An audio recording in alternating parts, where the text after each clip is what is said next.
పరమాత్మ జ్ఞానాన్ని నిలువెల్లా నింపుకున్న వశిష్ఠాది మహర్షులు శ్రీకృష్ణ పరమాత్ముని గురించి ఇలా స్తోత్రం చేస్తున్నారు.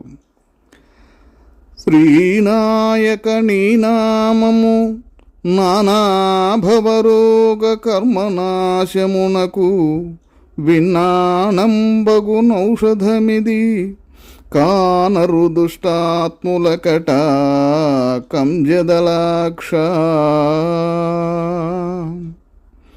ఓ పద్మదలాక్ష, శ్రీనాయక, నీ నామము పిక్కు విధాలైన సంసార రోగాలను కర్మలను నాశనం చేసే శ్రేష్టమైన ఔషధం.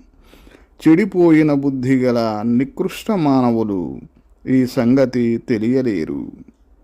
అయ్యో, మానవ జన్మ ఎత్తి కూడా ఈ పుణ్యమునకై నోచుకోని వారి పాప పంకిలం ఎంతటిదో కదా.